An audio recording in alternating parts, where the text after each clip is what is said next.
महक की उम्र बज़ाहिर 22 साल थी, मगर उसकी आंखों में जैसे सदियों का दुख छिपा था। 7 साल पहले जब उसकी माँ एक लंबी बीमारी के बाद दुनिया से रुखसत हुई, तो वो लम्हा महक के दिल पर जैसे नक्श हो गया। माँ की गोद, माँ की दुआएं, माँ की मोहब्बत, सब कुछ खत्म हो चुका था। बाप ने कुछ ही महीनों बाद दूसरी शादी कर ली। नई दुल्हन हाजरा घर आई और फिर महक की जिंदगी जैसे कैद हो गई। हाजरा बज़ाहिर नर्म दिल दुखती, मगर अंदर से पत्थर थी। बाप कारोबार के सिलसिले में शहर में रहता और 3 माह बाद सिर्फ चंद दिनों के लिए आता। जब वो घर होता, हाजरा महक के साथ खुश अखलाकी का नकाब ओढ़ लेती, मगर जोन ही वो वापस जाता, वही नकाब जहर में बदल जाता। महक बर्तन धो, फर्श साफ कर, बहनों के कपड़े इस्त्री कर, हाजरा के हुक्म चलते और महक खामोशी से सब करती। इसकी 2 सुतीली बहनें नायाब और सानिया भी अपनी माँ की तरह जालिम थीं। वो महक को नौकरानी की तरह इस्तेमाल करती। महक ने कभी किसी से शकवा नहीं किया, न सुतीली माँ के जुल्म का, न बहनों के तानों का। उसके दिल में एक ही शख्स था जिसके लिए वो सब कुछ बर्दाश्त कर लेती थी, उसका बाप। जब कभी वो 3 महीनों बाद शहर से वापस आता, महक की आंखों में जैसे चमक आ जाती। बाप भी उसे देखकर खुश हो जाता, उसके सर पर हाथ रखकर कहता, मेरी महक बिल्कुल अपनी माँ जैसी है। महक ये अल्फाज सुनकर अंदर से बिखर जाती, मगर मुस्कुराकर कहती, जी बाबा। वो चाहती थी कि अपने दिल का दुख सुना दे है, लेकिन फिर दिल कहता, बाबा को तकलीफ क्यों दूं, और वो चुप हो जाती।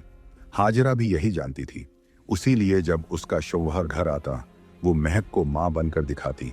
खाने में उसकी पसंद की चीजें बनते और सब खुश दिखते, मगर जौनी बाप रुखसत होता, सब कुछ पलट जाता। महक के लिए वही पुराने दिन, वही पुराने दिख। रात को महक अक्सर अपनी माँ की तस्वीर को देखकर कहती, अम्मी, अगर आप जिंदा होते तो मुझे कभी ये सब सहना ना पड़ता। महक सारा दिन घर के कामों में लगी रहती। बर्तन, कपड़े, झाड़ू, खाना, सब कुछ उसके ही जिम्मे होता।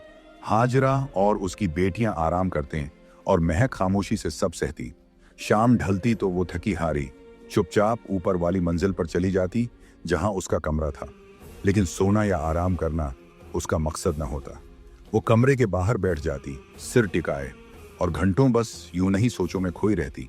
वो अपनी माँ को याद करती, उसकी आवाज, उसकी गोद, उसका लम्स। आंखें अक्सर नम हो जाती, लेकिन वो आंसू किसी को दिखाती नहीं थी। उसी तरह एक शामुआ खामोशी से बैठी हुई थी, जब अचानक एक खूबसूरत सफेद बिल्ला उसके करीब आकर बैठ गया।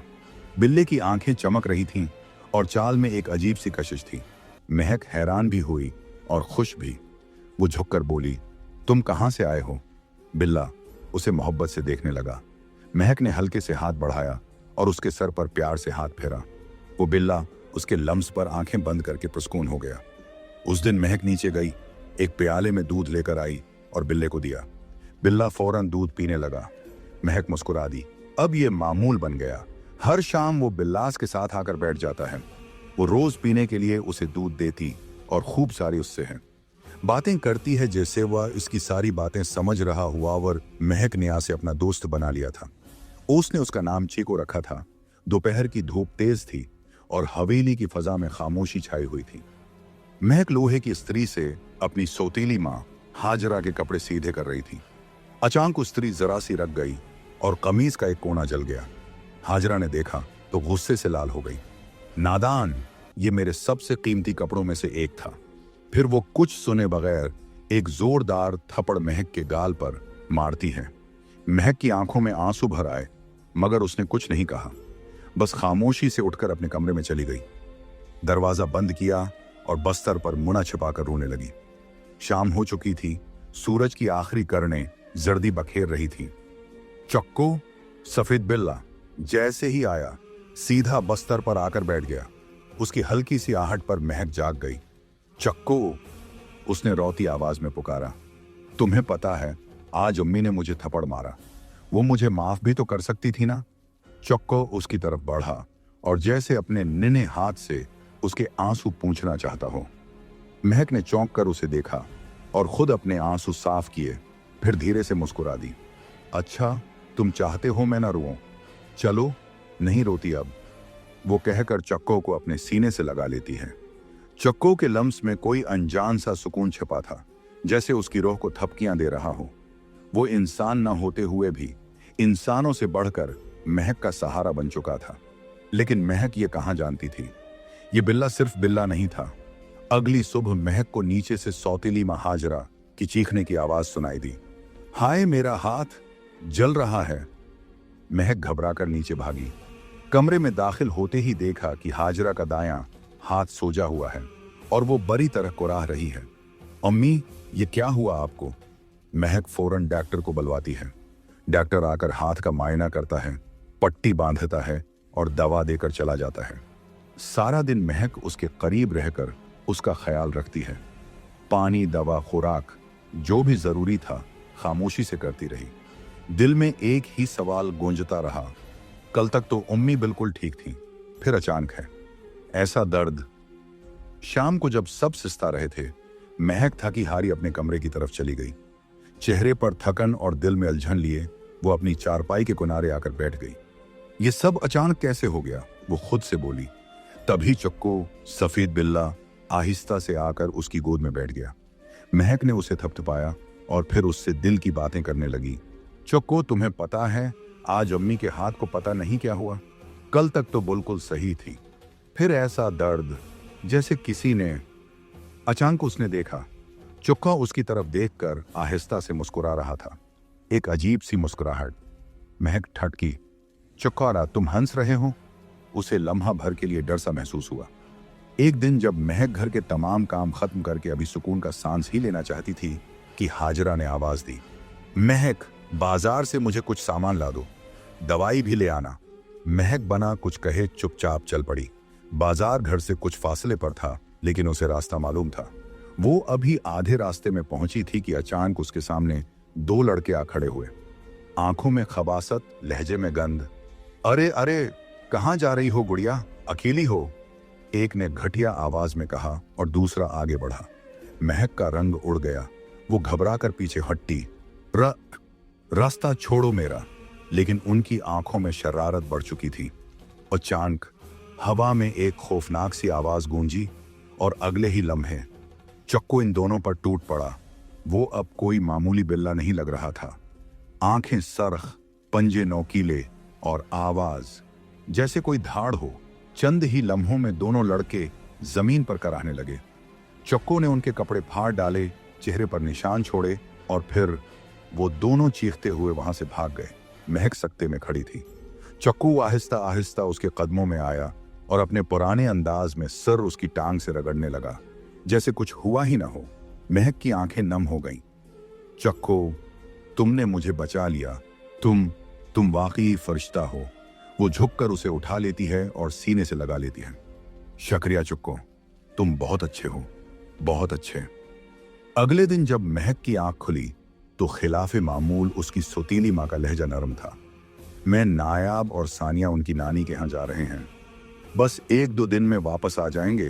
तू घर का ख्याल रख लेना और कुछ चाहिए हो तो चौकीदार से कह देना। महक ने हल्की मुस्कुराहट से सर हिलाया। उसने महसूस किया कि जब से उसने अपनी सौतीली माँ के जले हुए हाथ का ख्याल रखा था, वो जरा सी नर्म पड़ गई थी। शायद पहली बार महक के वजूद की कुछ कदर हुई थी। शाम तक सब चले गए। पूरा घर खाली और सन्नाटा सा था। महक ने सारा काम निपटाकर ऊपर वाले कमरे में पुनः ली। आज उसकी माँ की बरसी थी। वो देर तक बेड के किनारे बैठी अपने आंसुओं के साथ यादों की किताब खोले माँ के लम्स को महसूस करती रही। वो थक कर सो गई, लेकिन रात के पछले पहर पेट में उठती भूख और सर के दर्द ने उसे जगा दिया। किचन जाने का ख्याल आया, मगर अंधेरे और कमजोरी से कदम न उठे। वो नीचे आकर सोफे पर लेट गई। नींद और भूख की कशमकश जारी थी कि अचानक बालों में किसी नर्म हाथ का लम्स। महक चौंक कर उठी। सामने कोई न था, लेकिन मेज पर गर्म रोटियां और भुना हुआ कीमा जिसकी महक उसके दिल को लुभा रही थी। कीमा, ये कैसे आया? वो चंद लम्हे हैरत से सब कुछ देखती रही, फिर पेट की शिद्दत ने सोचने न दिया। कुर्सी पर बैठकर खाने लगी। ऐसा जायका, ऐसा मजा उसने शायद जिंदगी में पहली बार महसूस किया। ये किसने बनाया? दिल में एक हल्का सा खौफ और तजस्सुस उभरने लगा, लेकिन वो खुद को मुतमईन करके बोली, शायद चौकीदार ने रखा हो। वो नरमी से मुस्कुरा दी। खाने के बाद महक सोफे पर लेटते ही दोबारा सो गई। सुबह जब आंख खुली तो सबसे पहला ख्याल उसी दस्तरख्वान का आया। आखिर वो कीमा आया कहां से था? बेचैनी ने उसे फौरन चौकीदार के पास पहुंचा दिया। चचा, वो खाना आप कहाँ हैं से लाए थे? वो तो बहुत मजेदार था। चचा ने हैरत से महक की तरफ देखा। कौन सा खाना? बेटा, मैंने तो कुछ भी नहीं लाया। कल शाम के बाद तो मैं लान में ही बैठा रहा हूं। महक की सांस जैसे एक लम्हे को रुक गई। कुक, क्या आपने नहीं रखा? नहीं बेटा, तुम्हें शायद ख्वाब आया हो। चचा अपने काम में लग गया, मगर महक के जहन में जैसे तूफान आ गया था। अगर चचा नहीं लाए तो वो खाना कहां से आया? महक खामोशी से वापस कमरे में आ गई। कई बार दिल ने समझाने की कोशिश की कि शायद वाकई कोई ख्वाब था, मगर वो जायका, वो खुशबू, ये सब ख्वाब नहीं हो सकता। तभी चुक्कू आ गया। महक ने उसे गोद में लिया, प्यार किया और कुछ देर दिल की बातें करती रही। लेकिन आज उसके दिल में अजीब सा शक बैठ गया था। जब काफी देर के बाद चुक्कू जाने लगा, महक चुपचाप उसे जाते हुए देखने लगी। चुक्कू कमरे के कोने की तरफ बढ़ा और फिर एक पल में गायब। न दरवाजा खुला, न कोई खिड़की, बस वो जैसे हुआ में घुल गया हो। महक की आंखें हैरत से फटने को थीं। उसके कदमों में जैसे जान न रही हो। वो पल भर को सदमे में खड़ी रही। यह क्या था? चुक्कू कहाँ गया? कांपती आवाज में उसने सरगोशी की। क्या चुक्कू? कोई आम बिल्ला नहीं। महक खौफ से कांपती हुई अपने बस्तर पर लेट गई थी। कमरे में अंधेरा छा रहा था। बाहर शाम के साए गहरे हो चुके थे। उसे तेज बुखार चढ़ाया था, लेकिन उसका ध्यान सिर्फ एक ही तरफ था, दरवाजा, क्योंकि चुक्कू के आने का वक्त हो चुका था। दिल धड़क रहा था, होंठ खशक हो चुके थे। तभी दरवाजे के पास कुछ आहट हुई। चुक्कू आ चुका था। महक ने कपकपाती आवाज में कहा, वहीं रुक जाओ। चुक्कू ने एक लम्हे को वहीं रुककर उसे देखा। कौन हो तुम? महक की आवाज में खौफ और उलझन थी। चुक्कू ने कुछ लम्हे महक की आंखों में देखा और फिर उसका वजूद बदलने लगा। बिल्ले की शक्ल जैसे धुंध में लपट गई और जब वो धुंध छट्टी तो उसके सामने एक खूबसूरत बुलंद कामत नौजवान खड़ा था। सफेद लिबास, चमकती आंखें, चेहरे पर एक गहरी संजीदगी, लेकिन लहजे में नरमी। डरो नहीं महक, मैं तुम्हें कोई नुकसान नहीं पहुंचाऊंगा। महक की आंखें खूफ से फैली हुई थीं। जबान हिलती तो थी, लेकिन अल्फाज नहीं निकल रहे थे। मेरा नाम करीम है और मैं एक जिन हूं। महक जैसे पत्थर की तरह बैठ गई, पसीने में शराबुर, मगर नजरें उस नौजवान पर जमी रहीं। ये क्या था? ख्वाब या हकीकत? महक की सांसें बेतरतीब थीं, हाथ कांप रहे थे। वो खौफ के मारे आयतुल कुर्सी पढ़ने लगी, लेकिन जबान बार बार लड़खड़ा रही थी। अल्फाज भूलने लगे। तभी उस नौजवान ने खुद ही आयतुल कुर्सी बुलंद आवाज में तलावत कर दी। आवाज में ऐसी पाकीज़गी, ऐसा नूर था कि महक का दिल कुछ लम्हों के लिए पुरस्कून हो गया। देखो महक, तुम्हें मुझसे डरने की बिल्कुल जरूरत नहीं। मैं एक नेक जिन हूं। महक ने चौंक कर उसकी तरफ देखा, लेकिन उसके लहजे में जो सच्चाई थी वो उसे झूठा नहीं कह सकी। मैं तुम्हें कोई नुकसान नहीं पहुंचाऊंगा। वो आहिस्ता आहिस्ता सोफे पर बैठ गया, फासले का लिहाज रखते हुए। मैं जब शाम के वक्त इस हवेली के पास से गुजरता था तो तुम्हें अक्सर तन्हा उदास बैठा देखता था। पता नहीं क्यों तुम मुझे बहुत अच्छी लगने लगी थी। दिल चाहता था तुमसे बात करूं, तुम्हारा दुख सुनूं, लेकिन हिम्मत नहीं होती थी। उसी लिए मैं एक बिल्ले की शक्ल में तुम्हारे करीब आ गया। तुमसे बातें की, तुम्हारे आंसू पूछे, तुम्हें हंसते हुए देखा। मुझे सुकून मिलता है महक। महक हैरत से उसकी तरफ देखती रही। उसे ये सब ख्वाब लग रहा था, लेकिन उसकी बातों में कोई होश, कोई झूठ, कोई डर नहीं था, सिर्फ खालिस नरमी और बेलूस मोहब्बत। महक अभी अपने ख्यालों में गुम थी कि करीम ने मुस्कुराते हुए कहा, हाँ महक, तुम ठीक सोच रही हो। वो खाना मैं ही तुम्हारे लिए लाया था। मैं तुम्हें तकलीफ में नहीं देख सकता था। महक ने नम आंखों से मुस्कुराकर उसे देखा। एक ऐसी मुस्कुराहट जो शक्रिय से भरपूर थी, दिल से निकली हुई। मैं तुम्हारी आंखों में आंसू भी नहीं देख सकता महक, करीम ने नरमी से कहा और उसकी आंखों में चमकती नमी को महसूस किया। महक ने हंसते हुए अपनी आंखों में आने वाली नमी को साफ किया। कुछ देर खामोशी छाई रही। करीम उसे यूं ही मोहब्बत भरी नजरों से देखता रहा। फिर आहिस्ता से बोला, तुम आराम करो, तुम्हें आराम की जरूरत है, और हाँ, खाना जरूर खा लेना।